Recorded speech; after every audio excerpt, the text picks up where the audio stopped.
지난주는 어린아이들을 만져주시는 예수님에 대해서 말씀을 전했죠. 예수님이 어린아이를 만져주시면은 이 아이는 놀라운 그런 아이로 변화가 되는 거예요. 예수님이 우리를 만져주시면은 놀라운 그러한 삶을 살아갈 수 있다는 거죠. 예, 시간이 없으니까 그렇게만 말씀을 드리고 더 필요한 사항은 영상을 참조해 주시기 바랍니다. 오늘은 어버이 주일을 맞아서 우리를 낳아주시고 키워주신 어버이의 은혜를 기억하며 또 귀한 어버이를 주신 하나님 앞에 감사드리는 날입니다. 어느 나라, 어느 민족, 어떤 종교든지 부모 공경은 대단히 중요한 주제였어요. 대부분이 자신들이 잘 되기를 위한 정욕을 채움받기 위한 주제로 사용했지만은 우리 기독교는 하나님의 뜻을 이루기 위한 주제가 부모 공경이다. 이 중대한 의미를 오늘은 전해드리고자 하는 거예요. 어버이날 많이 부르고 있는 어머님의 은혜라는 노래의 가사를 보면은 우리가 어버이에게 어떤 은혜를 받았는지를 헤아리고 기억할 수가 있어요. 낳으실 때 괴로움 다 잊으시고 기르실 때 밤낮으로 애쓰는 마음, 진자리 마른 자리 갈아 누이시며 손발이 다 닳도록 고생하시네. 우리 어머니가 저와 여러분들을 키우실 때 이 손발이 다 닳도록 고생하시면서 키웠어요. 하늘 아래 그 무엇이 넓다 하리요. 어머님의 희생은 가히 없어라. 여기 모인 분들 중에 이런 은혜를 받지 않은 사람은 한 사람도 없는 거예요. 한 사람도 없어. 단지 제대로 알지 못했기 때문에 진정으로 감사하지 않고 노래하지 못한다는 것 뿐이죠. 이와 같은 은혜를 베푸신 어버이들에 대해서 오늘 성경은 그리스도 안에 있는 모든 이들이 어떻게 어버이를 섬겨야 할지에 대해서 잘 가르쳐 주고 있어요. 하나님께서는 자신을 낳아준 부모를 주 안에서 순종하고 공경하라고 가르치고 있어요. 우리 에베소서 6장 1절 다시 읽겠습니다. 자녀들아, 주 안에서 너희 부모에게 순종하라. 이것이 옳으니라. 네 아버지와 어머니를 공경하라. 이것은 약속이 있는 첫 계명이니 이로써 네가 잘되고 땅에서 장수하리라. 유독 효를 강조하는 종교가 유교지요. 유교에서는 사회를 떠받치는 근간으로 효를 보고 있는 거예요. 효. 그래서 한국에 복음이 처음 들어왔을 때 많은 사람들은 우리 기독교를 효와는 거리가 먼 종교라고 오해를 했어요. 제사를 드리지 않는 것은 조상들을 섬기지 않는 종교라고 해서 심하게 핍박을 했어요. 그런데 기독교는 부모에 대한 효를 유교에서 요구하는 효도의 수준과는 비교도 안 될 정도로 높은 차원으로 가르치고 있다는 거예요. 우리 어떻게 가르치는지 한번 보겠습니다. 잠언 23장 22절 너 낳은 아비에게 청종하고 내 늙은 어미를 경히 여기지 말지니라. 잠언 23장에 네 부모를 즐겁게 하며 네 낳은 어미를 기쁘게 하라. 잠언 30장 17절에는 아비를 조롱하며 어미를 순종하기를 싫어하는 자의 눈은 골짜기의 까마귀에게 쪼이고 독수리 새끼에게 먹이리라. 이렇게 말씀을 하시고 신명기 21장 18절에는 효도하지 않는 자는 돌로 쳐 죽이라 는 말씀을 하고 계셔요. 그러면서 효도에 대한 것은 효도는 상도 크다는 것을 말씀을 하고 계셔요. 에베소서 6장 3절에 보면 이로써 네가 잘되고, 이로써 네가 잘되고, 이게 무슨 얘기예요? 이렇게 효도함으로써 네가 잘된다는 거야. 효도하면 잘된다는 거죠. 땅에서 네가 장수하리라. 잘되고라는 뜻은 히브리어로는 야타부라는 그런 단어인데, 그 야타부라는 단어의 의미가 뭐냐? 형통하다, 그침이 없다, 막힘이 없다, 그런 의미예요. 이 말은 대를 잇는 축복을 얘기할 때 말하는 단어예요. 자자손손 후손들이 잘되는 놀라운 복을 주시겠다는 그러한 의미야. 자, 그렇다면 왜 이토록 단호하게 때로는 놀라운 상을 약속하시면서 부모에게 순종하고 공경하여 섬기라고 하는지 그 의미를 알아야지만 부모를 바르게 공경할 수 있는 것이죠. 그래서 오늘은 주 안에서 네 부모에게 순종하고 공경하라. 우리 한번 따라서 한번 하겠습니다. 주 안에서 네 부모에게 순종하고 공경하라. 주 안에서 네 부모에게 순종하고 공경하라. 예, 이런 제목으로 하나님의 말씀을 대언하도록 하겠습니다. 많은 은혜를 받으셨으면 좋겠어요. 많은 깨달음을 받으셨으면 좋겠어요. 첫 번째로 전해드릴 말씀은 부모는 하나님의 대리자이기 때문에 하나님에게 부모에게 순종하라 이렇게 가르치겠다는 거예요. 순종하라는 이유가 뭐라고요? 공경하라는 이유가 뭐라고? 하나님의 대리자가 부모라는 거예요. 부모가 하나님의 대리자이기 때문에 이렇게 순종을 해야 된다는 거예요. 그렇다면은 하나님은 왜 부모님께 순종하라고 하시는 것이라고요? 예? 자녀들과 부모에게 순종해야 하는 이유가 있는데 그 이유가 뭐라고요? 지금 말기가 전달이 안 됐나? 순종해야 되는 이유가 뭐라고요? 여기 나오잖아요. 부모는 뭐라고요? 하나님의 대리자란 말이에요. 그리고 하나님께서 맡겨주신 위탁자야, 위탁자이기 때문에 그렇다는 거야. 우리의 부모님들은 이 땅에서 하나님 아버지를 대신하는 분이에요. 하나님이 하실 일을 대신 맡겨놓으신 분이 부모님이야. 하나님이 자녀들을 키우신다면 얼마나 잘 키우시겠어요. 그런데 하나님은 직접 키우시지 않고 대리자, 위탁한 부모님을 통해서 키우신다는 거예요.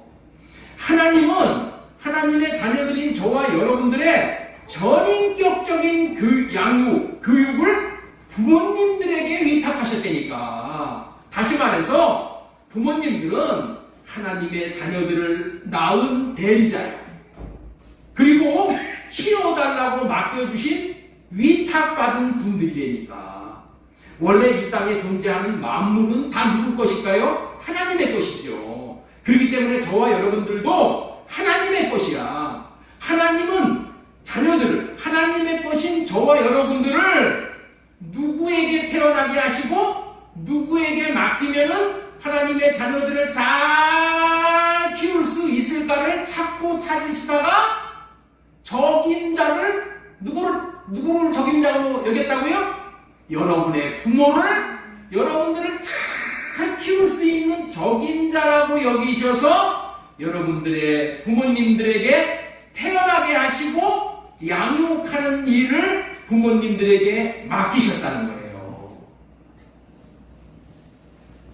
하나님이 여러분들의 부모님이 적임자라고 여기셔서 맡기셨다니까. 내가 생각할 때는 우리 부모는 시원찮은 것 같아. 그런데 하나님은 적임자라고 여기셔서 여러분들 부모에게 태어나게 하시고 여러분들의 부모님이 여러분들을 키우게 하셨다는 거야.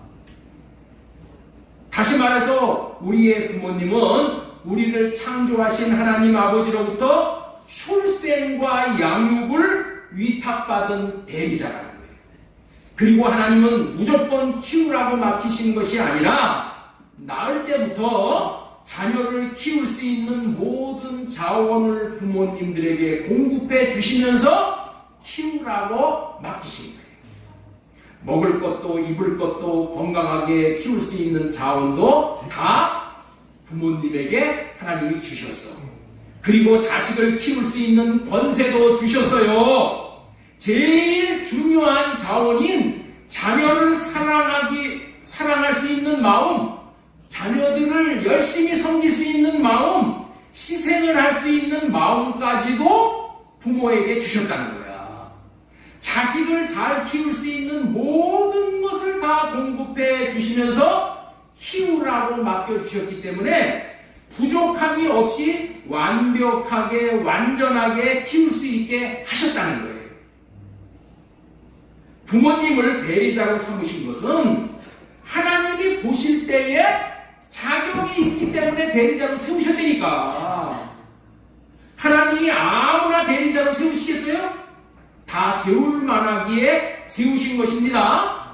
하나님은 대리자인 부모님에게 권세를 주신 거예요. 권세를 주셨다는 것은 여러 가지 의미가 있지만 딱 두 가지만 이 시간 말씀을 드린다면은, 아버지가 자녀들을 위해서 말을 하면은 그 말이 자녀들에게 그대로 이루어진다는 거예요. 왜냐하면은 아버지의 말에 하나님께서 권세를 주셨어. 권세. 그래서 축복하면은 축복한 대로 이루어지고, 저주하면은 저주하는 대로 이루어진 그런 권세를 주셨다니까. 부모가 자녀를 위해 기도하면은 그 기도가 이루어지는데 그 이유가 무엇이라고요? 하나님이 주신 권세를 받았기 때문이라니까요. 하나님이 주신 권세를 부모가 받았기 때문에 자식을 위해서 기도하면 그 기도가 이루어진다니까. 그런 권세를 하나님께서 자녀들에게, 부모에게 주시고 키우라고 하는 거예요. 그렇기 때문에 부모가 하나님께 기도하여 받은 말씀대로 자녀를 가리키면은 그대로 이루어짐으로 탁월하게 잘 키울 수 있다는 거예요. 그래서 히브리인들은 오늘 영적인 이야기를 이렇게 말씀을 드리니까 마귀가 역사를 많이 해. 마귀가 많이 역사를 해. 마귀 역사를 끊어버릴 수 있는 것은 뭐예요? 하나님, 육신의 생각 할례받고 주님의 마음으로 들 수 있게 해주세요. 여러분들 이런 기도를 하고 들어야 됩니다. 네. 그렇지 않으면 이 기가 막힌 시간이야. 이 시간 오늘 어마어마하게 기가 막힌 시간인데 마귀가 못 듣게 해서 개점 휴업하고 가는 거예요. 소득이 없어 개점 휴업하면 잘 되지. 히브리인들의 자녀들은 부모님들이 이런 권세를 받았다는 것을 알았어. 그래서 부모님에게 기도를 받으려고 아버지의 말을 들으려고 얼마나 노력을 했는지 처절하게 노력을 한다니까. 응? 여러분들은 야곱이 형 에서와 아버지를 속이고 아버지 이삭에게 기도를 받으려고 얼마나 애를 썼는지 여러분들은 다 아시죠? 왜 그랬냐는 거야. 하나님에게 권세를 받은 아버지가 기도를 하면은 하나님이 그 기도를 이루시어 내 인생이 최고로 복된 인생이 된다는 것을 알았기 때문에 기도를 받으려고 그렇게 애쓴 거야. 야곱이 마지막 죽기 전에 12명의 자녀들에게 기도한 내용이 나중에 그대로 이루어지는 것을 통해서 아버지가 권세를 받았다는 것을 우리는 확실하게 알 수 있는 거예요. 그뿐 아니라 하나님은 부모님에게 자녀를 사랑할 수 있는 마음과 희생할 수 있는 마음을 주셨어요. 여러분들 생각해 보세요. 하나님이 부모에게 주신 사랑, 그 부모님의 그 사랑이 보통 사랑입니까? 자식을 위해서 죽을 수 있는 게 어머니의 사랑 아니에요? 사람에게는 그런 사랑이 있을 수가 없어. 그런데 유독 어머니에게는 신기하게 그런 사랑을 볼 수 있다는 것이잖아요. 그 사랑이 어디서 나오냐는 거예요. 그 그 사랑은 하나님이 주셨기 때문에 그런 사랑이 나오는 거예요. 하나님이 그 어머니에게 그런 사랑을 주셨어. 그래서 그런 사랑을 할 수 있는 거야. 하나님이 자녀를 부모님에게 맡기실 때에 그런 사랑의 마음까지 이미 주신 거예요. 그래서 자식을 정말로 잘 키울 수 있게 하신 거예요. 자녀들이, 저와 여러분들은 부모님들이 섬겨주시는 것이 못마땅할 수도 있으나 그건 당신 생각이야. 그건 네 생각이란 말이야. 하나님은 그렇게 생각하지 않아. 하나님은 완전히 만족할 수 있도록 부모님에게 자원을 주시면서 부모님에게 자녀들을 맡겨주신 거예요.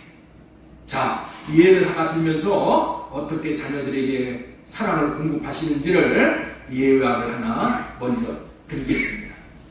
지난번 추석에 새댁에 시댁에 내려가서 많은 일을 한 맏며느리가 있어. 예? 명절 추석에는 일 많지요, 그렇죠? 시어머니께서 전도 붙이고 떡이랑 음식물을 싸서서 이제 검은 봉투에다가 이제 담으시고, 어머니 저는 안 가져갑니다. 소신껏 말하는 작은 며느리에게는 줄 수가 없어서 큰 며느리에게 얘야 수고 많았다 말씀하시면서 검은 봉지를 큰 며느리에게 건네주었어요. 큰 며느리는 어머니 감사합니다 하고 받고 인사하고 올라오다가 고속도로 휴게소에 들려서 시어머니께서 싸주신 음식을 봉투째 쓰레기통에다 버려버렸어요. 이런 행동은 그 시어머니의 마음을 던져버렸다는 것이겠죠. 막히는 귀향길 힘들게 올라와 집에 막 도착하였을 때에 시어머니에게서 전화가 왔어요. 전화를 큰 며느리가 받는 거예요. 어머니 잘 도착했어요. 집에 와서 어머니께서 싸주신 음식을 지금 맛있게 먹고 있는 중입니다 라고 말하자, 그 시어머니께서 이렇게 말씀하셨어요. 애미야, 네가 맏며느리로 수고 참 많았다. 작은 며느리 눈치챌까봐 몰래 넣어둔 300만 원으로 너희 먹고 싶은 거 사먹고 옷도 하나 사입도록 해라. 그리고 손자들이 원하는 것도 하나 사주고, 이런 말 하는 거예요. 봉투에 300만 원을 넣어두었다는 거야. 시어머니가 난리를 해서 품삯으로 받은 돈을 모아둔 것이다. 그래서 그 돈에는 5만원짜리도, 만원짜리도, 5천원짜리도 섞여 있다. 며느리가 어찌 이런 일이 하고 당황을 했겠죠. 그 검은 봉지는 이미 고속도로 휴게소의 쓰레기통에 들어가 버렸어요. 전화를 끊자마자 쏜살같이 차를 몰고 그 휴게소로 간 거예요. 그러나 아무리 쓰레기통을 뒤져도 시어머니께서 싸주신 300만 원이 들어있는 검은 봉지를 찾을 수가 없었다는 거예요. 이런 며느리에게 어떻게 난리를 해서 받은 돈을 몽땅 털어주면서 사랑을 할 수 있었냐는 거예요. 그런 며느리까지 사랑하는 부모님의 사랑의 마음은 도대체 어디서 왔냐는 거예요. 두말할 필요도 없이 하나님께서 주신 마음인 거예요. 이 사랑의 마음은 자식들을 위해 모든 것을 다 주되 희생하면서까지 사랑하는 마음이에요.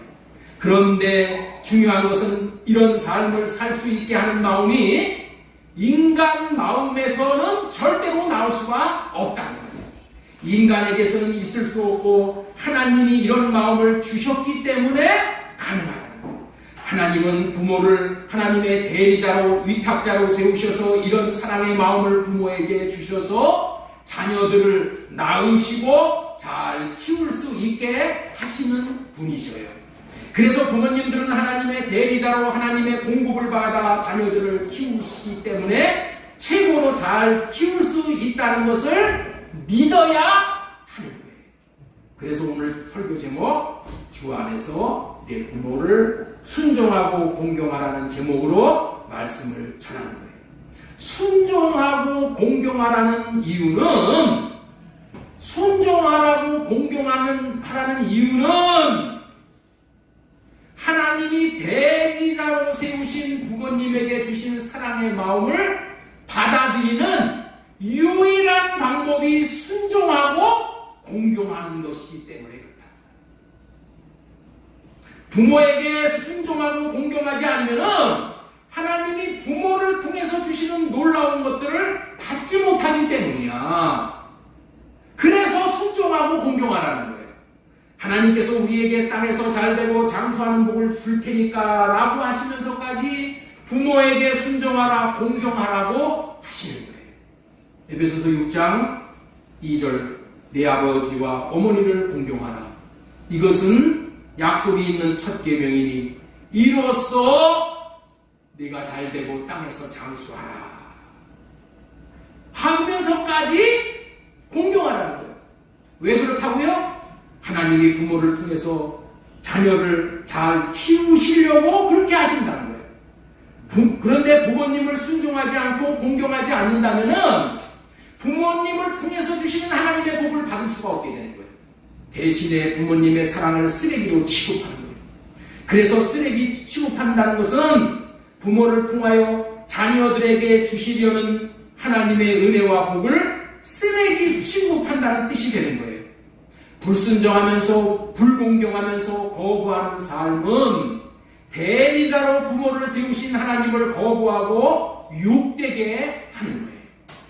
하나님이 모든 것을 부모를 통해서 주시려고 해도 자식들이 부모에게 순종함으로 공경함으로 하나님께서 부모를 통해서 주시는 공급을 받아들이지 않는다면 하나님께서 부모를 통하여 하나님의 자녀들을 잘 키울 수가 없는 거예요.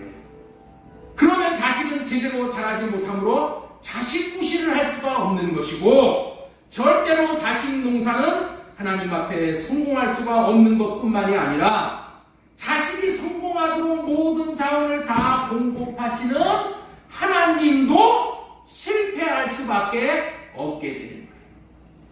그렇기 때문에 어떠한 불행한 일이 닥치지 않도록 자녀들은 부모님에게 순종하고 공경해야 한다. 순종하고 공경하는 것은 부모의 호의를 받아들이는 것이고 마침내는 하나님의 호의를 받아들이는 것이 되는 거예요. 그렇기 때문에 내 부모에게 순종하고 공경하라라고 하시는 거예요. 여기서 우리는 분명히 알아야 하는 것입니다.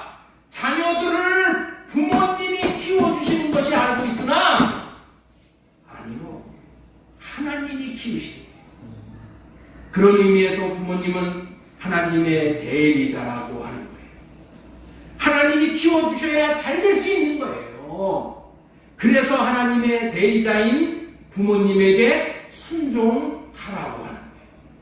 그런데 하나님이 대리자 부모님을 통해서 아무리 잘 키우고자 하여도 자녀가 부모 말씀에 순종을 해야 하나님이 키우실 수 있다니까요. 이렇게 의미 깊은 그런 깨달음으로 오늘 이후는 부모님께 깊이 순종할 수 있기를 바랍니다. 이렇게 부모님에게 순종하고 공경하는 것은 정말 깊은 의미가 담겨 있다는 것을 깨달아 아시고 부모님에게 순종하여 하나님이 자녀들을 잘 키울 수 있게 해야 합니다. 부모님에게 순종하여 여러분들을 하나님이 잘 키우실 수 있게 해야 된다는 거예요. 지금까지는 주 안에서 부모님에게 순종하라 하고 공경하라는 이유 첫 번째로 부모는 하나님의 위탁자이기 때문이다. 부모에게 순종하고 공경하라? 왜 그렇게 한다고요? 부모는 하나님의 대리자이기 때문에 부모에게 순종해야 하나님이 주시는 공급을 제대로 받음으로 자신이 잘 살 수 있기 때문이라는 말씀을 전해드렸습니다. 두 번째로 전해드리고 싶은 말씀은 주 안에서 부모에게 순종하고 공경하라는 이유. 두 번째. 자, 우리 한번 따라서 읽겠습니다. 여기 한번 자막을 보세요. 시작. 순종을 배울 수 있는 최선의 길이기 때문에 부모에게 순종하고 공경하라. 작년 우리 에베소서 1장 6장 자녀들아 주 안에서 너희 부모에게 순종하라 이것이 옳으니라 네 아버지와 어머니를 공경하라 이것은 약속에 있는 첫 계명이니 이렇게 말씀하셨잖아요. 공경하고 순종하라. 작년 10월 22일 주일에 이런 제목으로 설교를 드렸어요. 반드시 배워야 할 순종. 반드시 뭐 해야 할 순종이라고요? 배워야 할 순종이라는 제목으로 말씀을 대언해 드린 적이 있어요. 인생들은 배워야 할 것들이 많이 있다고 여기고 배우는데 열심을 내고 있어요. 그런데 배워야 할 것 중에 제일 중요한 것은 순종을 배우는 거예요. 왜냐하면 그래야 하나님의 복을 받게 되고 하나님의 생명을 누릴 수 있게 되기 때문에 그렇다고 전해드렸어요. 그렇기 때문에 우리는 무엇보다도 뭘 배워야 된다고요? 순종을 배워야 돼요. 순종. 자, 우리 한번 따라서 하겠습니다. 무엇보다도 순종을 배워야 합니다. 순종을 배우면 제일 큰 것을 배우는 거야. 순종을 배우면 다 배운 거야. 순종이 얼마나 중요한 것이냐면은 예수님께서도 순종을 배워서 온전하게 되셨다고 했어요. 우리 히브리서 5장 보겠습니다. 그가 아들이면서도 고난으로 순종함을 배워서 온전하게 되셨습니다. 예수님은 하나님의 아들이면서도 순종함을 배웠대. 이 말씀의 의미는 인생들에게 순종을 온전하게 복을 보이심으로 구원을 온전히 이루셨다라는 그런 말씀이에요. 자, 로마서 5장 19절 말씀 보겠습니다. 한 사람이 순종하지 아니함으로 많은 사람이 죄인 된 것 같이 한 사람이 순종함으로 많은 사람이 의인이 되리라. 이렇게 중요한 순종을 하나님께서는 자기를 낳아준 부모에게 순종함으로 순종을 배울 수 있다고 하시는 거야. 순종은 누구로부터 배우는 거라고요? 순종은 누구로부터 배우는 거라고요? 부모에게 배우는 거야, 부모. 그래서 에베소서 1장 6장 1절에 자녀들아 주 안에서 너희 부모에게 순종하라. 예? 왜 순종하라고 그런다고요? 순종을 배워야 된다니까. 무엇보다도 우리가 순종을 못 배우면 우리는 망하는 거야. 응? 그래서 순종을 하라고 가르치는 거야. 순종은 누구에게 배워야 된다고요? 부모에게 순종을 배우는 거라니까. 여러분들은 부모에게 순종하여 순종을 힘써 배우고 계십니까? 옆에 있는 분에게 한번 물어보세요. 당신은 지금 부모에게 순종을 힘써 배우고 계십니까? 여러분들 심각한 질문이에요. 부모에게 순종하여 순종을 배워야 돼. 만약에 부모에게 순종하는 것들을 통해서 순종을 배우기를 원하지 않고 순종을 배울 마음이 없다면은 여러분이 이 세상에서 어디에서 순종을 배울 수 있냐는 거예요. 부모에게서 순종을 못 배우면은 그 인생은 순종을 배울 수가 없어. 그래서 부모에게 순종하라는 거야. 왜 순종하라고 한다고요? 순종 배우라고. 순종을 배우는 것이 너무나도 중요하다니까. 예수님도 순종을 배웠다니까. 그렇기 때문에 우리 일생 일대의 과제가 뭐냐? 숙제가 뭐냐? 순종을 배우는 거야. 순종. 여러분들이 순종은 배워도 되고 안 배워도 그만이라고 생각하면 큰 오해인 거예요. 그런 생각을 하고 있다면 지금 이 순간에 그런 생각 즉시 할례를 구하여야 해요. 그리고 할례 받으시고 순종을 반드시 배우시기 바랍니다. 예수님께서도 순종을 배우셨는데 우리가 순종을 못 받으면은 큰 문제가 닥치는 거예요. 순종을 배울 수가 없다면은 그 인생은 절대로 성공할 수가 없고 구원을 이 땅에서 누리는 삶은 물 건너 갔다고 여기셔야 되는 거예요. 오늘 저와 여러분들은 순종을 배워야 한다는 것을 마음 심기에 새기시기 바랍니다. 이번 어버이 주일에 이 순종을 배우겠다고 마음에 새기시고 순종의 삶을 출발할 수 있다면 올 어버이 주일은 여러분들의 인생에서 최고의 날이 될 거예요. 이렇게 시작을 하는, 새 출발을 하는 날이에요. 나는 순종을 우리 아버지에게 배워야 되겠다. 우리 어머니에게 배워야 되겠다라고 마음에 새기시고 순종의 삶을 출발할 수 있다면 여러분들은 최고의 인생이 되는 거예요. 그렇다면 순종을 어디서 배울 수 있다고요? 순종을 어디서 배운다고요? 하나님께서는 부모님들에게 순종을 배우는 것이 순종을 배울 수 있는 가장 좋은 방법이라고, 효과적인 방법이라고 그렇게 말씀해 주시는 거예요. 그래서 부모에게 순종하라고 하는 거예요. 자, 따라서 하십시오. 자, 따라서 하세요. 순종은 부모님에게서 배우는 것이다. 순종은 부모님에게서 배우는 것이다. 왜 그런지 그 이유를 지금서부터 말씀드립니다. 순종은 상대적인 거야. 순종하려고 하는 자는 순종하려는 대상이 있어야 순종을 하는 거예요. 상대의 말을 믿을 수 있어야 상대방에게 순종을 할 수가 있는 거예요. 그런데 이 세상에서 믿을 수 있는 대상 중에서 무엇보다도 더 좋은 대상이 누구예요? 부모님인 거예요. 부모님. 그래서 우리는 순종을 부모에게 배워야 하는 거야. 그런데 순종은 약속을 믿을 수 있는 좋은 관계일 때 배울 수 있는 거예요. 약속하고 약속 빵꾸 안 내시는 분은 부모님이야. 그래서 순종을 부모님에게서 배우는 거야. 아버지가 어린 자녀에게 아빠 구두 닦고 놓으면은 용돈 딱 줄 테니까 구두 닦고 나. 이렇게 아빠가 어린아이에게 얘기를 했어. 아빠가 한 약속을 믿고 아들이 구두를 닦아내왔어요. 그랬더니 아빠가 용돈을 두둑히 주었어요.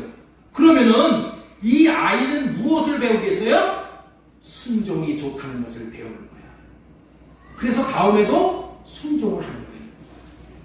여러분들 집값이 막 치솟을 때에 정부 당국자가 절대로 지금 집을 사는 사람은 손해보게 되니까 절대 집 사지 마세요 라는 말을 듣고 어떤 순진한 사람이 집을 사기는커녕 자기 있는 집도 팔아먹어버렸어. 그런 사람들 많습니다. 그런데 집값이 본격적으로 올라가는 거야. 그때서부터 집값이 올라가. 집 팔고 나니까. 그러면 다음서부터 정부 말을 듣고 순종을 하겠어요? 정부 말, 당국자 말 듣겠어요? 안 듣게 되는 거예요. 정부 당국자의 말을 들으면 손해본다는 것을 경험했어요. 정부 당국자가 말하면 반대로 해야 되는 거야. 이런 얘기들이 지금 우리나라에 다 회자가 되고 있어요. 그런 말을 한다는 것은 순종이 아니라 불순종을 배웠다는 거야. 신문, 방송, 매스컴을 통해서 주식이 이제서부터는 오를 것이라고 해서 주식을 샀더니 큰 손해를 봤어. 그러면은 다음번에 매스컴의 말을 들어요? 절대로 안 들어. 매스컴을 듣고 주식을 사면은, 내가 손해본다라는 그런 생각이 먼저 떠오르죠? 매스컴을 통해서 순종을 배우는 것이 아니라 불순종을 배우는 거예요. 순종을 배울 수 있는 관계는 자신을 속여먹지 않을 것이라는 절대 신뢰 관계에 있을 때 순종을 해서 순종을 배울 수가 있는 거예요. 그래서 부모와의 관계는 절대 최고의 신뢰 관계이기 때문에 순종을 할 수가 있는 거예요. 왜? 믿을 수 있는 관계이기에 속여먹는 관계가 아니라는 확신이 있기 때문에 순종을 할 수 있고 순종을 배울 수가 있는 거예요. 순종을 배우고 순종함으로 순종하여서 받는 복을 이 세상 사람들이 왜 믿지 못하고 순종을 안 합니까? 이 세상은 마귀가 지배하는 세상이라 하도 속고 살았기 때문에 순종을 안 하는 거야. 이번에도 또 속지, 이번에 또 속는 거야. 순종 안 해. 사람들이 국회의원 선거 때 공약을 믿나요? 잘 안 믿어요. 왜냐? 공약을 해도 나중에 국회의원 되면은 공약 안 지켜. 이렇게 속고 살다 보니까 순종을 못 배워. 마귀가 다 하는 거예요. 그래서 하나님의 말씀도 결국에는 순종을 못하게 됩니다. 왜? 믿지 못하게 되니까. 그래서 순종을 못해 하나님이 주시는 온갖 복을 못 받게 되어지는 거예요. 그래서 예수님이 오신 거예요. 예수님이 오신 이유가 뭐라고요? 이 순종 못하게 하는 이 저주를 끊어주시기 위해, 순종의 본을 보여주시기 위해서 오신 거예요. 하나님 앞에 순종하면은 복되게 된다. 히브리서 5장 8절로 9절. 그가 아들이면서도 받으신 고난으로 순종함을 배워서 온전하게 되셨음죠. 순종을 해야지 우리가 온전해지는 거야. 우리는 무엇보다도 순종을 배워야 하는데, 순종을 배울 수 있는, 최고로 믿을 수 있는 관계로 부모님을 주신 거예요. 부모님의 말씀에 순종하여 순종함을 배우고 마침내 하나님의 말씀까지 모두 순종하여 하나님의 순종하는 자에게 예비하신 복을 모두 받아 누릴 수 있기를 바랍니다. 강조합니다. 이 세상에 여러분들이 순종을 배울 수 있는 최고의 관계가 부모와의 관계예요. 이삭은 아버지 아브라함에게 순종이 얼마나 좋은지를 잘 배웠어. 이삭은 하나님의 말씀에 순종하니 그 해에 농사를 지어 100배의 수확을 얻었어. 100배. 순종을 배우니 그 결과 자신의 아버지가 자기를 제물로 삼아 칼로 심장을 찍으려 할 때도 반항하지 않고 순종하여 순종의 아들이라 칭함받는 최고의 복을 받는 자가 되어진 거예요. 순종 중에서 최고로 좋은 순종은 아버지가 말도 안 되는 것을 순종하라고 하는 거야. 여러분들 이런 것을 순종하면은 최고의 복이 되는 거예요. 여러분들 우리가 왜 부모 말을 순종을 못해요? 우리 아버지는 본 따구네. 우리 아버지는 알지도 못하는 얘기해. 우리 아버지는 저 망령 들었어. 그리고 아버지의 말을 뒷전으로 밀어놓죠. 이렇게 생각이 들더라도 순종을 하면은 하나님이 최고로 복되게 하는 거예요. 아브라함이 이 아들 죽이려고 모리아산에 가서 제물 드리라는 게 이게 보통 사람이 순종할 수 있는 얘기예요? 말도 안 되는 순종이야. 말도 안 되는 말이야. 그런데 아브라함이 순종을 했어. 이삭이 순종을 했다니까. 여러분들 그렇기 때문에 이런 말 하지 마세요. 우리 아버지 어지간해야지. 우리 아버지 어지간해야지 내가 그 말을 순종하지. 이런 얘기합니다. 어지간하지 않은 얘기를 순종할 수 있어야지 그게 정말 순종이야. 이치에 맞는 얘기 순종하라고 하면 다 순종해. 그런데 어지간하지 않은 얘기를 하면 여러분들 있죠? 순종 못하지. 그거를 순종해야 되니까 그거를. 그런 순종을 할 때 잘 배울 수 있고 생명이 자라는 거예요. 왜냐하면 여러분들 있죠? 하나님이 우리에게 순종하라는 순종의 목표가 뭐냐? 자아처리야. 자아처리. 내 육신의 생각을 다 처리하는 게 순종의 목표야. 이 자아가 죽어야지 하나님이 주시는 복을 다 받아 누리게 되는 거예요. 우리 기독교의 순종의 목표가 뭐라고요? 자아처리야. 자아가 죽는 거야. 육신의 생각을 죽이는 거란 말이야. 그래서 이것저것 오르면은 순종하고 그르면 순종하지 않고 이러면 자아처리가 안 돼. 그런데 이렇게 좋은 순종은 하루아침에 되는 것이 아니에요. 반복적인 경건의 훈련을 통해서 생명에 자라나는 것만큼 순종이 되어지는 거예요. 순종을 위해서는 자신의 육신의 생명으로는 순종할 수가 없는 거야. 왜냐하면 육신의 생각과 마음으로는 순종할 수가 없게 마귀가 역사를 한다. 그래서 순종할 수 있게 해주는 순종의 생명을 주시겠다라고 하는 할례 언약을 믿고 육신의 생각을 할례받고 사랑을 구하면은 사랑하는 마음을 주님이 주셔서 순종이 되어지고 생명을 얻게 되어지는 거예요. 신명기 30장 6절을 보겠습니다. 네 하나님 같이 읽겠습니다. 시작. 네 하나님 여호와께서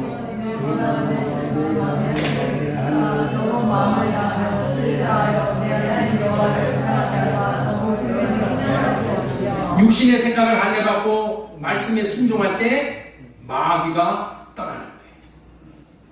순종할 때 마귀가 떠난다니까. 내가 안다고 해서 마귀가 떠나는 게 아니라 순종할 때 내게서 마귀가 떠나고 우리 집안에서 마귀가 떠나는 거예요. 집을 나가야 되겠다고 육신의 생각을 할례받지 못한 탕자가 아버지에게 순종하기 싫어 제 마음대로 살려고 집을 나갔잖아요. 그런데 아버지의 말씀을 순종하지 않은 결과는 돼지 위에서 지엄나무 열매도 못 얻어먹는 신세로 전락했잖아요. 그래서 아버지의 집에 품꾼이라도 좋으니 받아달라고 이제 다시 찾아와. 네? 그런데 아버지는 오히려 품꾼이 아니라 죽은 자식 살아 돌아온 것으로 여기고 기쁨으로 맞아 죽었어요.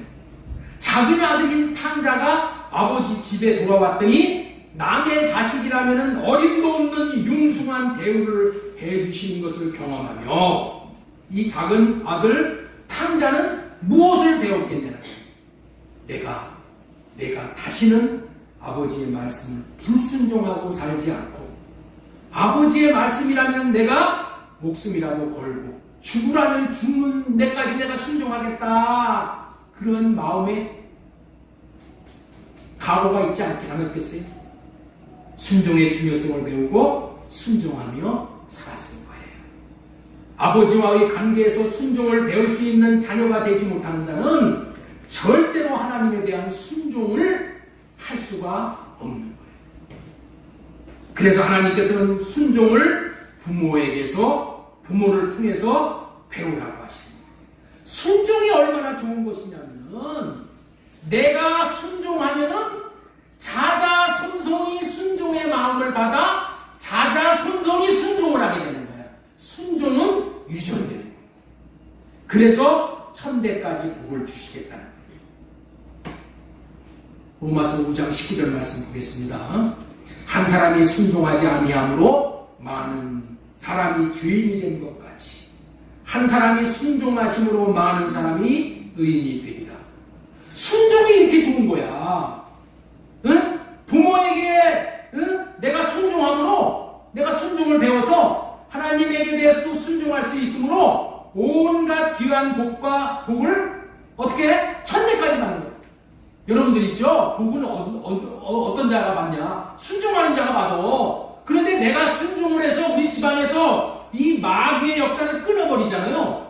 그러면 어떻게 돼? 순종의 영이 우리 집안에 흐르는 거야. 그래서 내 자식이 순종을 하게 돼. 그리고 그 손자가 순종을 하게 돼.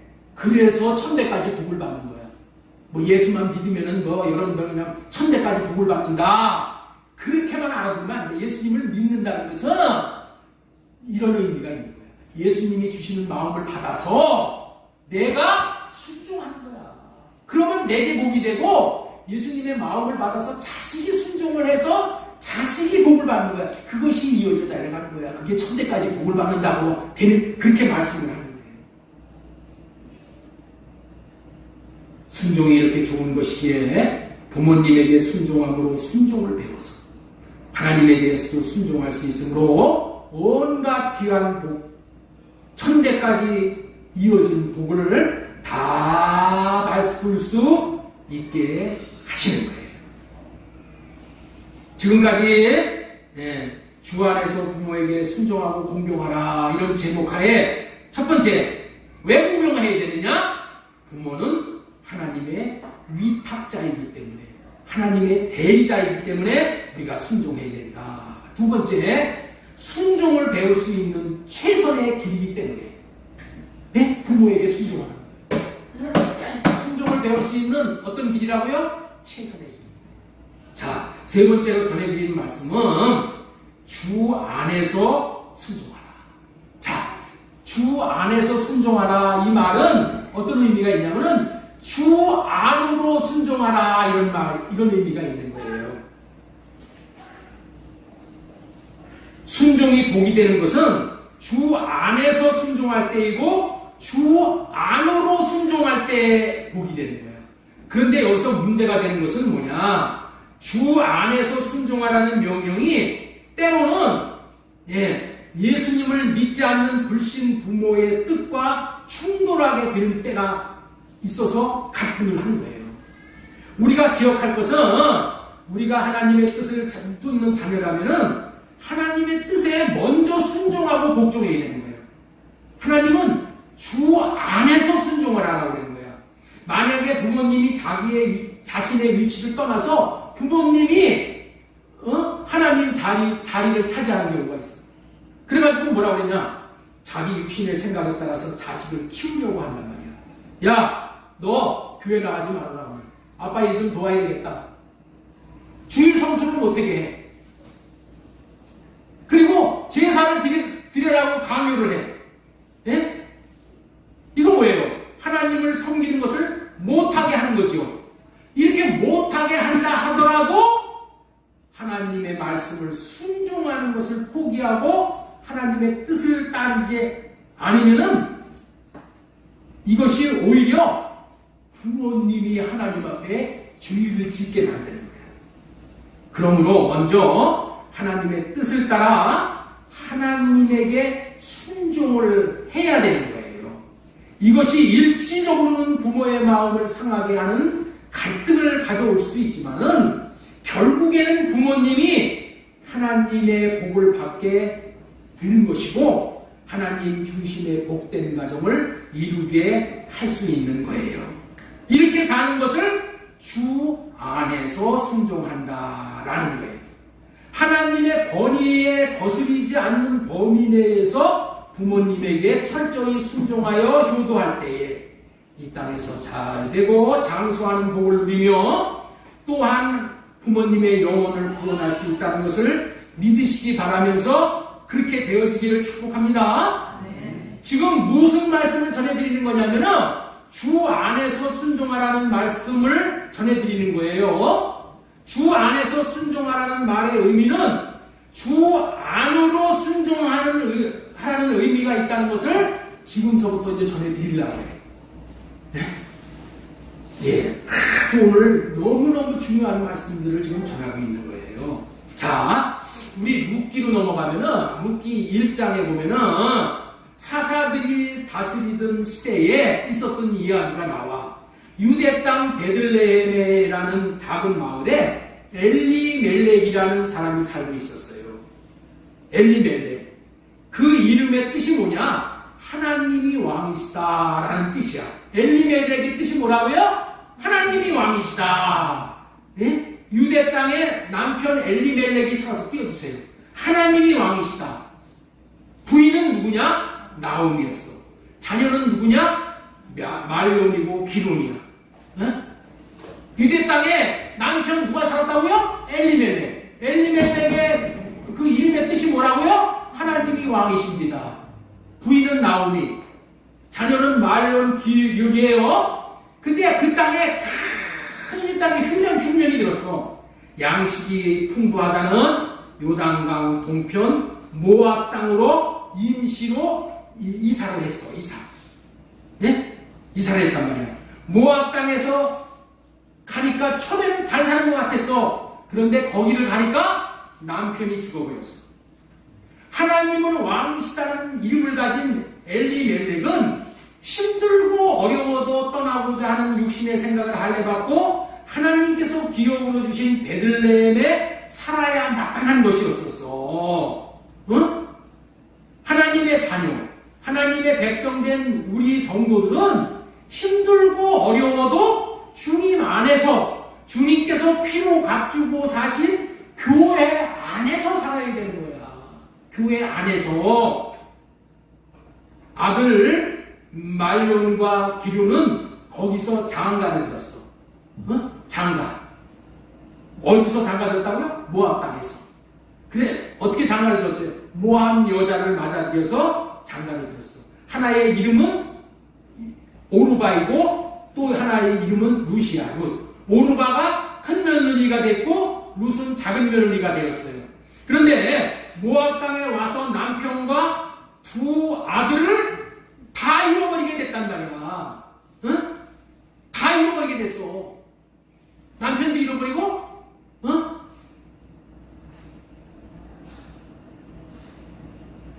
아들도 잃어버리고, 세 사람이 죽어나가버렸어.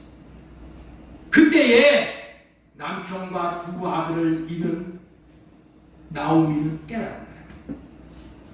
깨달았어요. 뭘 깨달았어? 하나님의 백성은 하나님이 심겨놓은 장소에 살아야 문제가 생기지 않는 것이구나.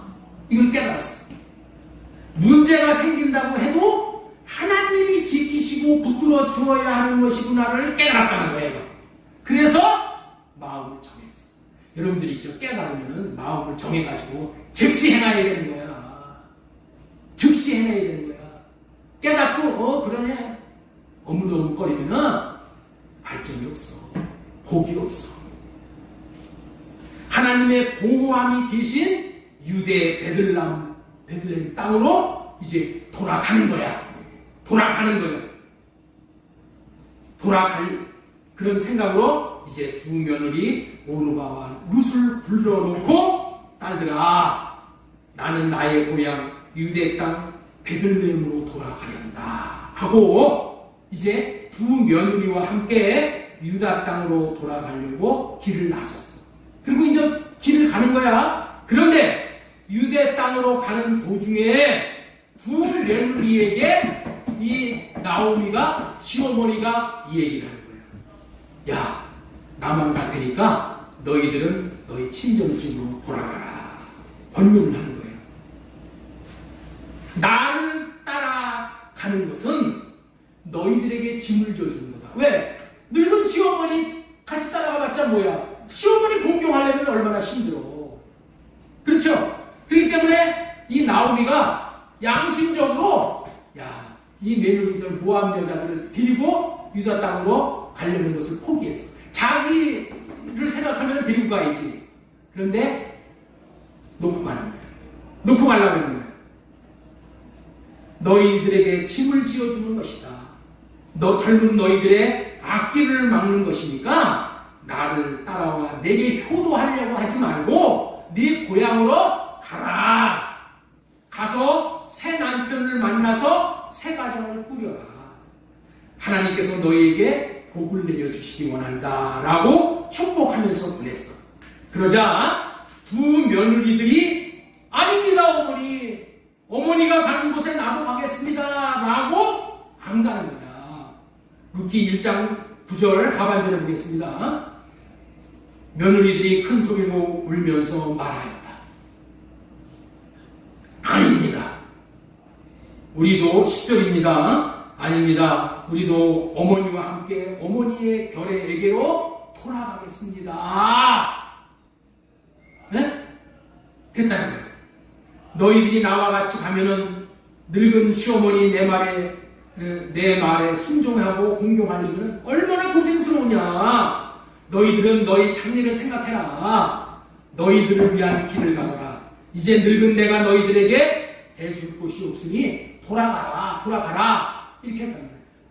며느리들이 어머니 백성이 내 백성이니까 따라가겠습니다. 그랬을 때 돌아가라 그랬다는 거예요. 예? 돌아가라. 자, 룻기 1장 14절 보겠습니다. 그들은 다시 한번 큰 소리로 울었다. 큰 소리로 울고 안 돌아가려고 그랬는데 마침내 이제 저 시어머니가 가라 그러니까 오르바 큰 며느리가 이제 시어머니에게 입을 맞추면서 작별 인사를 드리고 떠나는 거예요. 큰 며느리 오르바가 소리 높여 울면서 마침내 시어머니 나오미에게 입을 맞추고 뭐 했다고요? 시어머니를 떠나갔다 떠나갔다는 거야. 큰 며느리 오르바는 자기 육신을 기쁘게 해주려는 시어머니 나오미의 말에 순종을 했다는 거야. 자, 이게 굉장히 중요한 내용입니다. 자기를 떠나가라고 한 것은 뭐야? 자기 육신을 고생을 덜 시켜주라는 거죠. 육신을 기쁘게 해주려는 나오미의 말을 듣고 떠나갔다는 거야. 육신의 말, 육신을 위한 말에 순종하고 떠나갔다는 거야. 이런 순종을 무슨 순종이라고 하느냐? 그리스도 밖으로의 순종이야. 무슨 순종이라고요? 이런 순종을 그리스도 밖으로의 순종이야.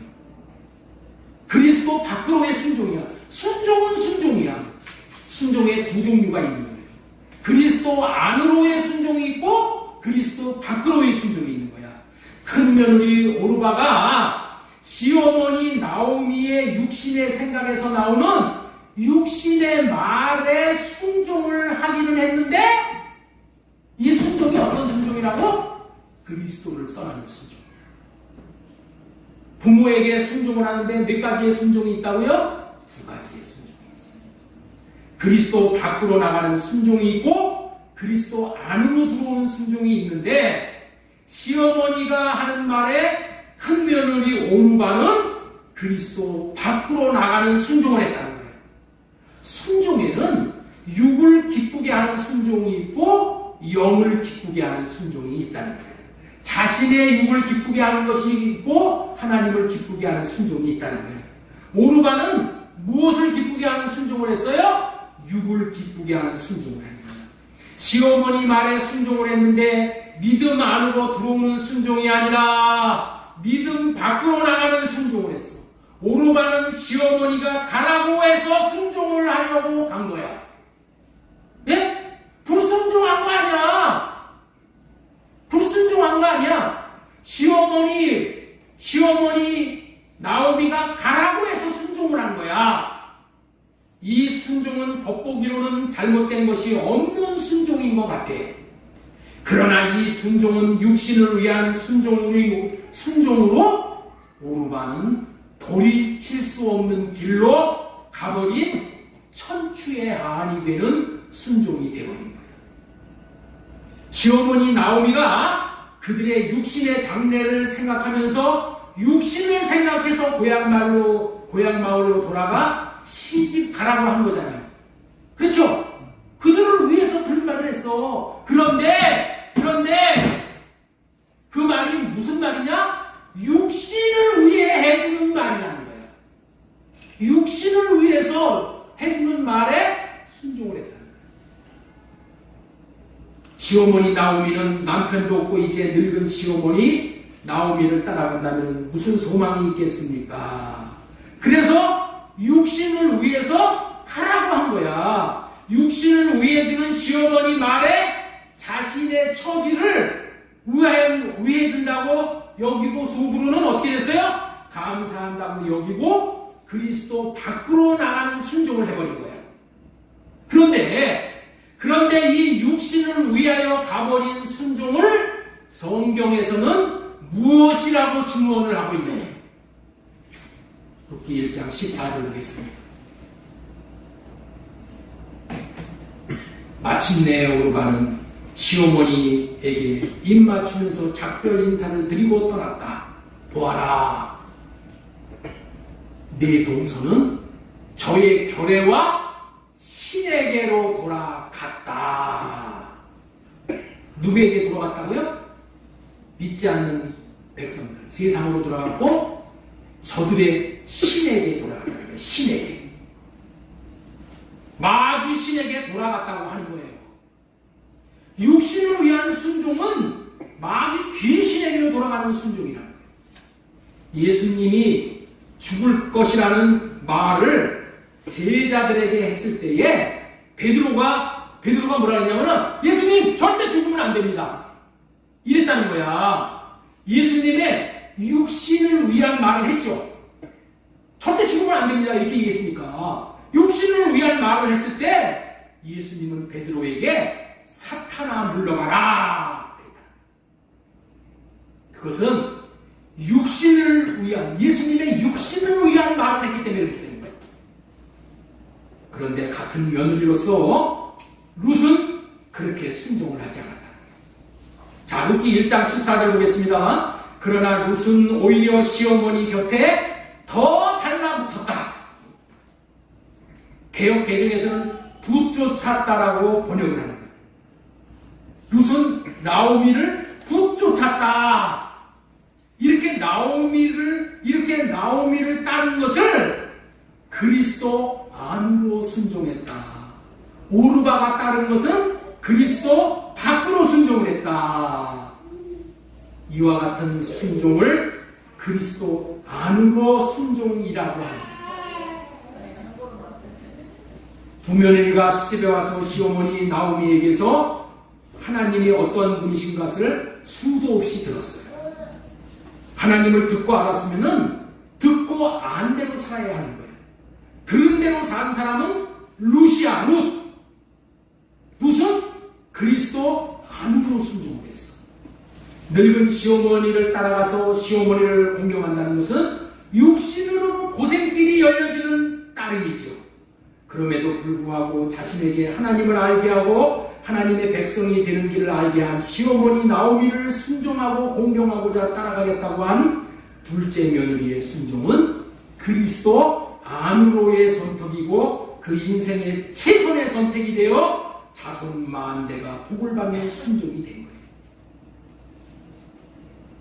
그 마음이, 이 룻의 마음이 얼마나 확정적이냐면은 어머니를 떠나며 어머니를 따르지 말고 돌아가라, 강권하지 마옵소서. 어머니께서 가시는 곳에 나도 가고 어머니께서 머무시는 곳에 나도 머물겠습니다. 어머니의 백성이 나의 백성이 되고 어머니의 하나님이 나의 하나님이 되실 것입니다. 어머니께서 죽으시는 곳에서 나도 죽어 거기 묻힐 것입니다. 만일 내가 죽는 일 외에 어머니를 떠나면 여호와께서 내게 벌을 내리시고 더 내리시기를 원합니다. 시어머니 나오니는 며느리 룻이 함께하기로 굳게 결심한 것을 보았어요. 더 이상 가라는 말을 안 합니다.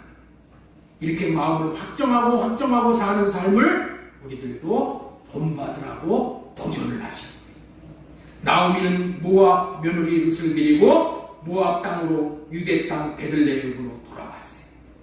이제 본문에서부터 약속하신 말씀이 이루어지는 복된 인생을 살게 되는 거예요. 에베소서 6장 2절 보겠습니다. 내 아버지와 어머니를 공경하라. 이것이 약속이 있는 첫 계명이니 이로써 내가 잘되고 땅에서 장수하리라. 이 복이 나오미에게 그대로 이루어져요. 육신을 잘되게 하는 게 중요한 게 아니고 그리스도 안으로 들어와서 영이 잘되게 돼요. 고향에 들어와 보니까 생각지도 않은 보아스라는 사람이 기다리고 있어. 생각지도 않은 보아스가 자기 남편이 되어줘. 예수 그리스도의 예표죠. 그래서 자기를 책임지는 인생이 되어지는 거예요. 여러분들 십계명에 나 외에 다른 신을 두지 말라, 우상을 섬기지 말라, 내 이름을 망령되게 부르지 말라, 안식일을 거룩히 지켜라, 살인, 간음, 도둑질, 거짓 증거하지 말라, 이웃의 아내나 소유를 탐내지 말라, 하지 말라, 하라 말씀하시지만은 네 부모를 공경하라. 그러면 네가 잘되고 땅에서 장수하라라는 약속이 붙어있는 계명은 이 5계명 부모에게 공경하라는 계명 위에 없어. 시어머니에게 순종하고 공경하는 것이 무엇일까요? 평시에 들려준 말씀을 붙잡고 끝까지 따르는 거예요. 이와 같은 삶을 산 롯에게 하나님께서 부모를 공경하는 자에게 세상에서 잘되고 땅에서 장수한다는 말씀대로 롯에게 복을 내려 주었어요. 이스라엘 사람들이 아닌 모든 이방인들을 여러분들 있죠? 그냥 개처럼 여겼어. 개처럼. 롯은 모압 여자야. 개 같은 여자야. 그런데 이 나오미가 예수 그리스도의 계보에 오르는 축복을 얻게 됐어. 예수님의 조상이 됐다니까. 마태복음 1장 5절 말씀 보겠습니다. 살몬은 라합에게서 보아스를 낳고, 보아스는 룻에게서 오벳을 낳고, 오벳은 이새를 낳고, 이새는 다윗왕을 낳는다. 보아스는 룻에게서, 보아스가 룻의 남편이야. 룻에게서 오벳을 낳고, 오벳은 이새. 이새가 누구야? 다윗의 아버지야. 다윗의 할아버지를 낳았어.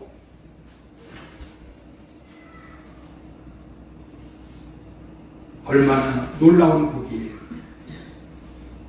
다윗의 후손으로 성자 하나님이신 예수 그리스도가 이 땅에 오셨잖아요. 예수 그리스도의 가문의 족보에 오르는 효성이 지극한 것을 통하여 하나님께서 인류를 구원하실 위대한 구속사를 펼치셨어요. 순종도 두 가지의 순종이 있습니다. 그리스도 안으로 순종을 할 것이냐, 그리스도 밖으로 순종할 것인가는 자신이 결정하고 자신이 선택하고 살아야 해요. 육신의 부모에게 순종하여 최고의 인생으로 신분이 바뀐 롯의 순종과 공경을 배울 수 있는 저와 여러분들이 되어져 그리스도 안으로의 순종을 통해서 롯과 같이 예수 그리스도의 계보에 오를 수 있는 복이 저와 여러분들의 복이 되기를 예수님의 이름으로 축복하고 소망을 드립니다. 한 가지 더 남았는데 시간이 많이 갔기 때문에 나중에 말씀을 드리겠습니다. 마지막 네 번째로 전해드리는 말씀은 왜 이렇게 순종하라고 했죠? 순종을 통해서 하나님이 어떠한 분이신지를 알게 됩니다. 요한복음 17장 1절에 보면 영생은 유일하신 참 하나님과 그가 보내신 자 예수 그리스도를 아는 것이라고 했는데 예수님을 아는 방법은 다른 게 없어. 지식으로 아는 거는 이거는 여러분들 있죠? 그냥 바람 한번 불면 날아가. 순종해서 하나님을 경험하고 하나님을 아는 거예요. 순종을 하는 자에게 하나님을 알게 해주시. 이와 같은 복을 다 받아들일 수 있는 우리 모두가 될 수 있도록 예수님의 이름으로 소망을 드리고 축복합니다.